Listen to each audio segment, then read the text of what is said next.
बच्चों, आज हम फोटोसिंथेसिस का पार्ट 4 पढ़ेंगे। मैंने फोटोसिंथेसिस पार्ट फर्स्ट में आपको इससे रिलेटेड जो पिगमेंट्स हैं उनके बारे में बताया था। पार्ट सेकंड में मैंने आपको बताया था कि फोटोसिंथेसिस के दो स्टेप्स होते हैं, लाइट रिएक्शन और डार्क रिएक्शन। तो पार्ट सेकंड में मैंने आपको लाइट रिएक्शन के बारे में बताया था। फिर पार्ट थर्ड में हमने डार्क रिएक्शन यानी केल्विन साइकिल के बारे में पढ़ा था। आज हम पार्ट 4 पढ़ेंगे फोटोसिंथेसिस का, जिसमें हम पढ़ेंगे other methods for CO2 fixation. CO2 fixation के और दूसरे मेथड, इसमें हम पढ़ेंगे C4 साइकिल। ये पाया गया है कि फोटोसिंथेसिस में जो पहला स्टेबल प्रोडक्ट होता है वो 3 कार्बन कंपाउंड ना होकर 4 कार्बन कंपाउंड यानी ऑक्जेलो एसिटिक एसिड या एस्पार्टिक एसिड होता है। ये जनरली मोनोकॉट प्लांट्स में देखा गया है, जैसे शुगर केन, मेज, सोरगम आदि। तो ये जो मोनोकॉट प्लांट्स हैं इन्हें C4 प्लांट्स कहते हैं। हालांकि कुछ डाइकॉट प्लांट्स में भी ये पाया जाता है। तो ये जो C4 प्लांट्स हैं इनमें CO2 फिक्सेशन जो है वो ज़्यादा प्रभावी ढंग से होता है, क्योंकि ये प्लांट्स जीरोफिटिक होते हैं और इनके वेस्कुलर बंडल्स के चारों ओर कंसेंट्रिक रिंग्स में मेसोफिल टिश्यूज प्रेजेंट होते हैं, जिसे कि हम क्रेंच एनाटॉमी कहते हैं। तो सबसे पहले हैच एंड स्लॉक ने ही CO2 फिक्सेशन की विधि और C4 प्लांट्स में रिडक्शन की खोज की। इसीलिए इस पाथवे को हम कहते हैं हैच एंड स्लॉक पाथवे।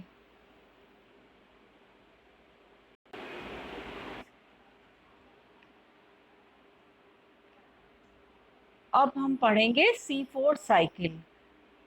जैसे C4 प्लांट्स की मेसोफिल सेल्स में फॉस्फिनॉल पायरुविक एसिड जो होता है वो CO2 ग्रहण कर ऑक्जेलो एसिटिक एसिड यानी C4 कार्बन कंपाउंड में कन्वर्ट हो जाता है। ये C4 प्लांट्स में phosphoenol pyruvic acid oxaloacetic acid में जो कन्वर्ट होता है वो आप इस डायग्राम में देख रहे हैं। अब ये ऑक्जेलो एसिटिक एसिड जो होता है ये मैलिक एसिड में कन्वर्ट हो जाता है और मैलिक एसिड बंडल शीट को ट्रांसफर हो जाता है। यहाँ इसका डीकार्बोक्साइलेशन होने से CO2 रिलीज होती है और रिलीज होने पर पायरुविक एसिड जो है वो लीफ मेसोफिल में ट्रांसफर होकर फिर से फॉस्फिनॉल पायरुविक एसिड बनाता है। अब हम पढ़ेंगे सिग्निफिकेंस ऑफ C4 साइकिल यानी C4 साइकिल का महत्व। यह हाई टेम्परेचर और लो CO2 में भी फोटोसिंथेसिस करने में सक्षम है। दूसरा, इसमें बंडल शीथ जो होती है वो जाइलम के बहुत पास होती है, इसलिए इन प्लांट्स में वाटर स्केर्सिटी यानी जल की कमी से उत्पन्न हानिकारक प्रभाव जो है वो कम होते हैं। तीसरा, फोटोसिंथेटिक एफिशिएंसी इन प्लांट्स में ज़्यादा होती है। इसके अलावा इन प्लांट्स में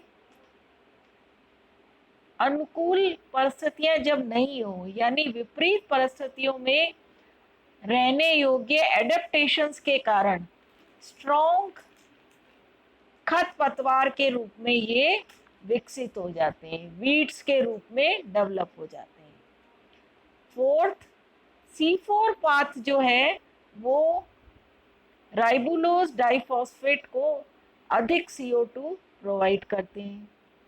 इसके अलावा C4 प्लांट्स में कैटायंस का एक्यूमुलेशन होता है, क्योंकि यह ऑर्गेनिक एसिड द्वारा प्रदान किए गए एनायंस द्वारा संतुलित यानी बैलेंस हो जाते हैं।